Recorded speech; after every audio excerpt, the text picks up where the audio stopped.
सभी चिकित्सक गणों को नमस्कार। मैं नारायण हर्बल स्पैजरी का डायरेक्टर डॉक्टर अखिलेश नारायण सिंह। हम सभी NHEH-BSc कोर्स के कंसेप्ट में डिजीज़ वाइज कंसेप्ट को हम क्लियर कर रहे हैं। अभी Narayan herbal electro homeopathy base spagyric concept के अलावा हम जो पहली बार कोर्स चलाए थे nano technology of electro homeopathy, बहुत सारे चिकित्सकों का रिक्वेस्ट आ रहा था कि सर इसका सेकंड बैच चालू किया जाए। इसी संबंध में एक जानकारी देना चाहता हूँ कि इस कोर्स को हमने 1 ईयर कोर्स रखा था। लास्ट ईयर ये केवल ऑनलाइन था, बट इस साल जब ये प्रोसेस कोर्स चालू होगा तो ये 2 वे में होगा। इसमें एक कोर्स का वे होगा जिसमें हम BEMS कोर्स चालू करने जा रहे हैं,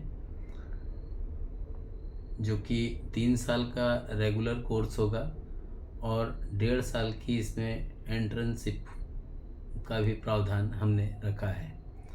4.5 साल का टोटल कोर्स होगा ये, जिसमें कॉलेज की अभी कहाँ से कॉलेज चालू होंगे इसकी जानकारी हम अभी आपको नहीं दे रहे हैं, बट इसमें जो लोग एडमिशन लेना चाहेंगे जुलाई से इसका कोर्स हम चालू करने जा रहे हैं।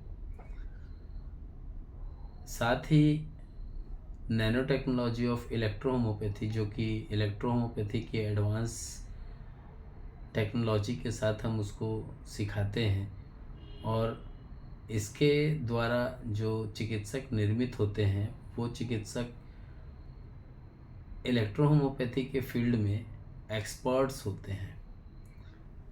लास्ट ईयर 67 डॉक्टर्स ने एग्ज़ाम फाइट किया था, जिसमें से 4 डॉक्टर डिस्टिंक्शन पाए थे अपने सब्जेक्ट्स में।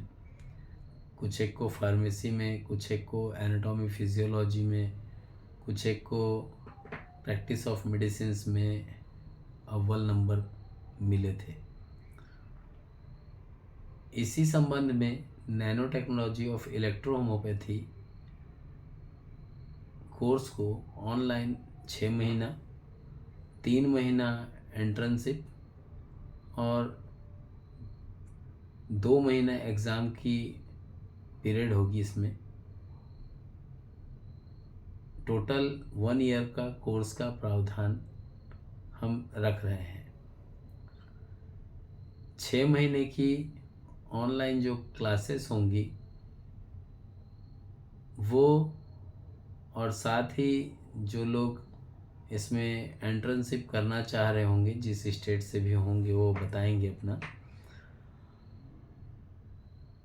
इस कोर्स को ऑफलाइन वे में अगर कोई करना चाहता है तो इसकी लिए भी फॉर्म फिल कर सकता है, और अगर कोई ऑनलाइन करना चाहता है तो भी इस कोर्स के लिए वो पुटअप अपने एप्लीकेशन डाल सकता है। हम nano technology of electro homeopathy में स्टेप वाइज, जैसे लास्ट ईयर हमने पढ़ा था ठीक उसी प्रकार से हम इस बार भी चालू करने जा रहे हैं इसको। ये कोर्स मार्च टू फरवरी होगा, मार्च टू फरवरी होगा ये कोर्स, जबकि BEMS कोर्स जो होगा वो जुलाई टू जून का क्राइटेरिया होगा। जुलाई में एडमिशन होंगे, जून तक आप एडमिशन ले सकते हैं। जुलाई में लेट फ़ी के साथ एडमिशन होगा और जुलाई के 15 तारीख के बाद इसकी क्लासेस चालू कर दी जाएंगी। रेगुलर वे में जैसा क्लास होता है उसी प्रकार से इसका क्लास होगा। हम NHEH-BSc कोर्स के कंसेप्ट में पढ़ रहे हैं। अभी तक हमने व्हाट इज़ फीवर जाना, कुछ एक मिसलेनियस डिजीज़ और फार्मूलाज के बारे में जाना। आज हम चालू करने जा रहे हैं बोन डिजीज़, बोन्स में होने वाले डिजीज़। ये क्यों ज़रूरी है, इसके कंसेप्ट, जब तक आपके पास कंसेप्ट नहीं होगा आप डिजीज़ के अकॉर्डिंग प्रोटोकॉल नहीं तैयार कर सकते, और जब प्रोटोकॉल तैयार नहीं होगा तो सिलेक्शन ऑफ मेडिसिन दूर की चीज़ है, डोजोलॉजी तो फिर बहुत दूर की चीज़ हो जाती है। तो इसी संबंध में आज हम लोग आए हैं, पढ़ेंगे ऑर्थराइटिस, जिसको हम लोग संधि शोध भी कहते हैं। इसका परिचय मैं देना चाहूँगा। यह संधियों की चिरकालिक मतलब क्रोनिक व्यंजन वाला रोग होता है। ये एक स्थान या अनेक संधियों में आक्रांत कर सकता है तथा शरीर के किसी भी संधि में ये हो सकता है। संधि दैट मीन्स जॉइंट। सामान्य रूप में ये 40 वर्ष से जो अधिक उम्र के लोग होते हैं उसमें ये 90% व्यक्तियों में संधियों में इस प्रकार की परिवर्तन होते हैं, परंतु लक्षण केवल 8% व्यक्ति में ही उत्पन्न होते हैं। इसके लक्षण क्या क्या होते हैं? ये एक डिजेनरेटिव रोग है जिसके सर्वाधिक लक्षण नहीं होते हैं। रोग का प्रारंभ इंडिजिनस होते हैं, मतलब पाश्चात्य रूप से होते हैं।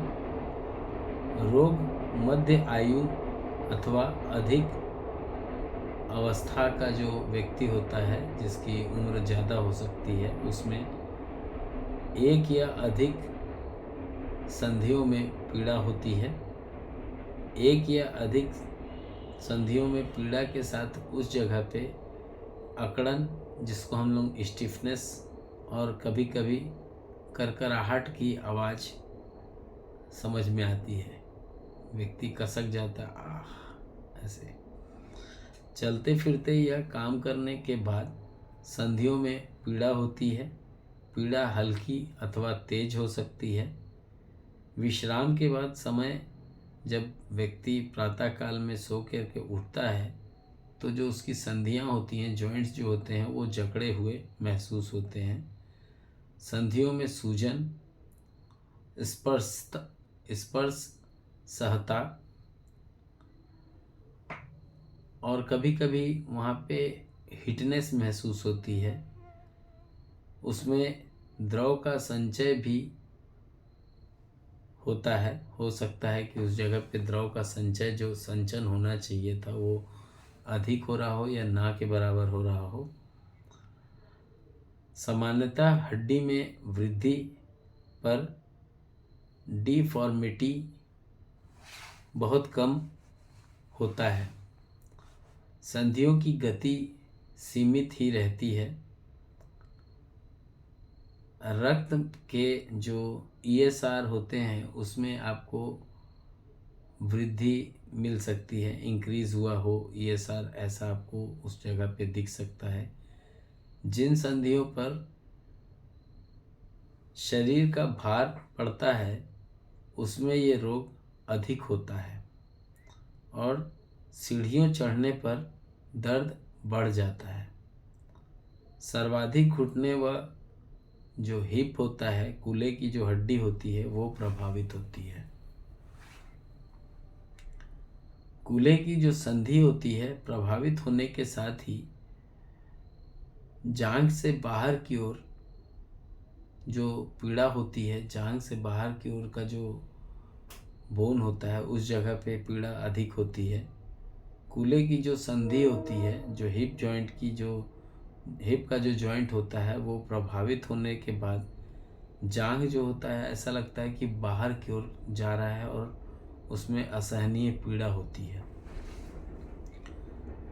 एक नोट करने वाली बात है, साइटिका का भ्रम भी कभी कभी हो सकता है, पर पीड़ा का स्थान उससे भिन्न होता है तो संधि की जो गति होती है वो कम हो जाती है। छोटी बड़ी किसी भी संधि में पीड़ा इन्फ्लेमेशन, जॉइंट्स, करकराहट एवं कोने निकलना जैसा संभावना दिखता है। रोग की पहचान क्या है? रोगी की अवस्था परिश्रम के बाद पीड़ा, करकराहट, संधियों के किनारे वो पर ऐसा लगता है जैसे वो कठोर हो गया हो और बाहर की ओर बढ़ने लगा हो, और आसपास के जो अवयव हैं उसमें रोग होना, ऐसा लग रहा है कि वहाँ निदानात्मक लक्षण मिल रहे हैं, निदान किया जा सकता है। एक्सरे जो चित्र होते हैं उसमें भी निश्चयात्मक निदान देखने को मिलता है। उससे भी कई बार हम लोग उसका क्या बोलते हैं उसको, कंक्लूजन निकाल पाते हैं। क्यों? रोग का जो परिणाम होता है, अगर रोग निरंतर बढ़ने वाला है तो प्रारंभिक अवस्था में चिकित्सा से कुछ लाभ की आशा होती है। अगर वृद्धि बोल रहे हैं, जो बुजुर्ग होते हैं, वृद्ध जो होते हैं, उनके अगर हिप में प्रॉब्लम हो तो ये अधिक कठिनाई देने वाला होता है। इसमें अगर डिजीज़ वाइज ट्रीटमेंट की बात करें तो C4RE, C4B, C4G का उपयोग होता है। अगर कोई व्यक्ति मोटा है तो उसको हम बॉडी स्लिम देते हैं, दुबला करते हैं। S6 को दिया जा सकता है वजन कम करने के लिए। इसमें अगर कोई क्रोनिक कंडीशंस आती है तो वहाँ पे C3 के साथ C4 का भी उपयोग किया जा सकता है। साथ ही ये तो बात हुई आर्थराइटिस की। नेक्स्ट जैसे हम बात करते हैं गाउट की, क्योंकि एक एक वीडियो बनाना संभव नहीं है, एक साथ दो दो डिजीज़ को लेके चलें तो ज़्यादा अच्छा होगा। जैसे गाउट है, व्हाट इज़ गाउट हम लोग कहते हैं ना, मतलब वात रक्त और गठिया, गाउट कहते हैं इसको। गले को नहीं, गले में दर्द है इसलिए पकड़ा। रोग का परिचय क्या है? रक्त में यूरिक एसिड की अधिकता हो जाने के कारण एवं टिश्यूज तथा जोड़ों में सोडियम यूरेट के जमा हो जाने के कारण जोड़ों में विशेषकर पैर के अंगूठों की प्रपद जो होती है, मतलब आपका कैसे बताऊं, मेरे को वो लेग उठाना पड़ेगा। ये लेग है, ये जो पोर्शन है, ये देख रहे हैं, ये जो पोर्शन है, मैं इसकी बात कर रहा था। पैर उठा करके पूरा बताना पड़ा। तो पैर के जो अंगूठे के प्रपद होती है, जो अंगुलियों की जो अंगुली संधि जो होती है में सूजन हो जाने के कारण वहाँ पे बहुत तेज़ दर्द होता है, जो अधिकतर रात में शुरू होता है। और ये रोग जो है ये अधिकांशतः पुराने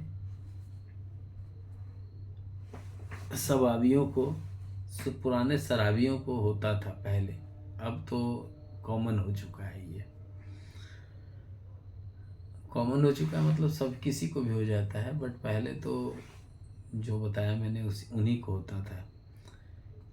एक मेटाबॉलिक चयापचय रोग जो रक्त में अत्यधिक यूरिक एसिड के साथ संलग्न होता है, पीड़ादायक प्रदाह एवं छोटे जोड़ों में सूजन, विशेषतः हाथ पांव की उंगलियों के अंगुलियों में इसके विशिष्ट लक्षण देखने को मिलते हैं। जोड़ों के आसपास यूरेटस के निष्पेक्ष के साथ प्रदाह होते हैं। गठिया के रोग की जो प्रमुख कारण है वो भी जानना जरूरी होता है। प्राइमरी गाउट प्रायः आनुवांशिक विकार 50 से 80% रोगियों में इसके होने का पारिवारिक इतिहास मिलता है। मतलब माँ को था, बेटे को आया, दादा को था, बेटे को आया, इस तरीके से देखने को मिलता है। 40 वर्ष की अवस्था में ये पूर्व, उससे पहले तो बहुत कम देखने को मिलता है, बट उसके बाद ये बहुत अधिक देखने को मिलता है। भोजन में पुरीन की अधिकता या अधिक मात्रा में लेने से विशेषकर स्त्रियों में सेकेंडरी गाउट प्रायः रक्तगत जो रोग होते हैं, विशेषकर जैसे हेमोटोलॉजिकल जो डिजीज़ होते हैं उसके उपद्रव के रूप में, या फिर पॉलीसिथिलीमिया या ल्यूकीमिया आदि में देखने को मिलते हैं। एक एलोपैथी मेडिसिन आती है, ड्यूरेटिक मेडिसिन है, फुरसुमाइड या फिर थैनाजाडाइन, थाइडाइनजाइन। ये जो मेडिसिन होती है इसके सेवन के कारण भी कई बार गाउट होता है। अगर इसका पूर्ववर्ती कारण भी अगर जाना जाए, अधिक मात्रा में अपथ्य भोजन से, विशेषकर जैसे शराब होता है, के प्रयोग से, और कभी कभी इंजरी या मेहनत के बाद किसी इन्फेक्शन के कारण अथवा ऑपरेशन के बाद ये हो सकता है व्यक्ति में। प्रमुख लक्षण क्या है?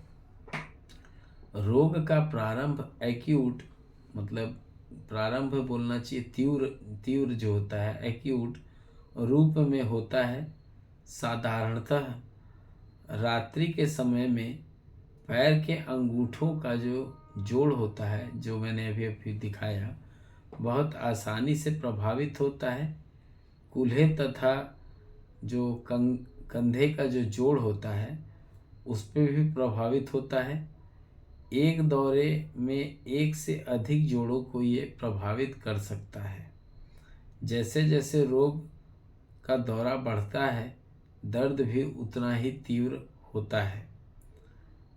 प्रभावित जोड़ों में अगर देखा जाए तो वहाँ सूजन हो जाती है और रोगी उस पर हाथ भी नहीं लगाने देता है, ऐसी अवस्था हो जाती है। प्रभावित जोड़ जो होते हैं उसकी जो त्वचा होती है वो गर्म हो जाती है और कभी कभी धूमिल लाल भी हो जाती है। इसलिए कभी देखे होंगे, अगर अंगूठे को, पैर के अंगूठे को दिखाते हुए दर्शाता हुआ कोई गाउट का चित्र होगा तो उस पर रेडनेस दिखाई देती है।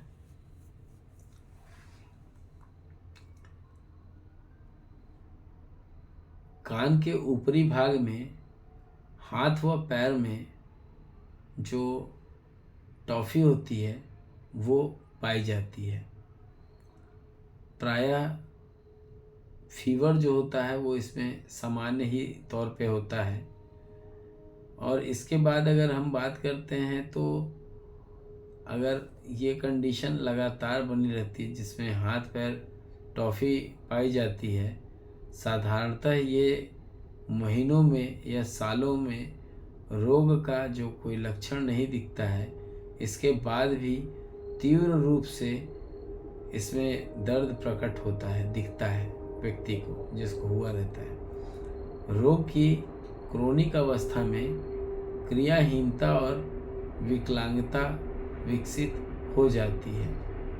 अगर इसके अन्य लक्षण की बात करें तो रोगी के पसीने में खटास जैसी गंध, स्वभाव एकदम चिड़चिड़ापन, पेशाब पहले थोड़ा थोड़ा मात्रा में और फिर पीले रंग का जो पानी की तरह का जो होता है उस तरह का ये दिखाई देने लगता है। ज़मीन पर अगर व्यक्ति पेशाब करता है तो सूख जाने पर वहाँ पे एक तलपट जमा ऐसा दिखता है, मानो लाल ईंट पीस करके डाल दिया गया हो। रोग विशेषकर रोग जो है वो वर्षों तक चलता है। क्या यार, मेरा चश्मा में दिख नहीं रहा है, क्या है, सर का दर्द हो जाता है कभी कभी। तो इसमें कंडीशन हम जाने, लक्षण भी जाने। इसमें कुछ अन्य लक्षण होते हैं, जैसे रोगी को पसीने में खटास जैसी गंध महसूस होती है, स्वभाव एकदम चिड़चिड़ापन होता है, पेशाब पहले थोड़ी थोड़ी मात्रा में और पीले रंग का पानी की तरह दिखाई देता है, परंतु बाद में ये अधिक मात्रा में आने लगता है। जमीन और पेशाब पर जो सूख जाने पर जो ललाट जमी जाती है, तलपट टाइप का लगता है, जैसे कहीं कहीं लेयर दिख रहा है, मानो लाल ईंट पीस करके डाल दी गई हो। रोग जो होता है वो वर्षों तक चालू रहता है। इसमें नोट करने वाली कुछ बातें हैं। गठिया का प्रथम आक्रमण जो होता है वो प्रायः रात्रि के समय होता है। रोगी को पहले से कोई आभास नहीं होता। अचानक हाथ या पैर के अंगूठे में उठने वाली असहनीय पीड़ा से उसकी आंखें खुल जाती हैं और सवेरा होते होते पीड़ा जो होती है वो कम हो जाती है। रोग की पहचान क्या है? रोग का निदान पुरुषों में 30 से 50 वर्ष के मध्य बार बार संधि शोध के आक्रमण के इतिहास से ही मिलता है। सेकंड पॉइंट, पारिवारिक इतिहास में रोग निदान में सहायक हो। रेडियोलॉजिकल जो परीक्षण होता है प्रायः नेगेटिव और बाद में अवस्था में उच्च रेडियोलॉजिकल फीडिंग मिलाकर रोग का सही निदान कर लेते हैं। रोग का परिणाम क्या है? रोग की अंतिम अवस्था में रीनल फेलियर की वृद्धि के कारण हो जाते हैं। रोगी कॉरोनरी थ्रोम्बोसिस से मर जाता है। समझ में आया? चिकित्सा विधि, सबसे पहले आर्थराइटिस की चिकित्सा करें, तत्पश्चात यूरेमिया की, मतलब यहाँ पे आपको मेडिसिन जो व्यक्ति को आप देंगे वो होनी चाहिए एंटी इन्फ्लेमेटरी ड्रग, सहायक सिद्ध होता है ये। तीव्र पीड़ा की जो स्थिति होती है उसमें एनोलॉजिकल न कि ऑपरेशन। तीव्र एवं बार बार होने वाले गठिया में क्या होता है, आप लोग को पढ़ाता हूँ तो मुझे नींद आने लगती है। यूरिक एसिड उपसर्ग करने वाली औषधियों को नहीं देना चाहिए। जिसका वजन अधिक है उन्हें उनका वजन घटवाना चाहिए।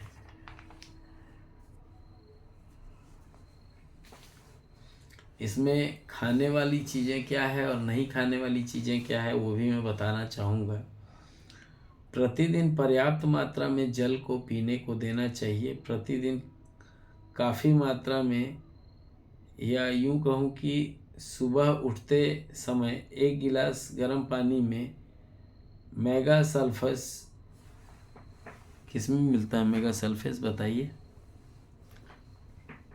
बताऊं तो फिर मैं आप लोग को बोलूँगा तो फिर आप लोग बोलोगे बोल रहे हैं। वेन जानते हैं, GL1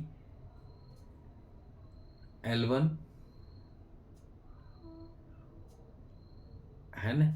तो इतनी चीज़ों को जब आप बराबर मात्रा में मिला करके D2 फॉर्म में तोड़ते हैं, सॉरी D2 बोल रहा हूँ, D9 फॉर्म में तोड़ते हैं, तो ये मेगा सल्फेस जनरेट होती है।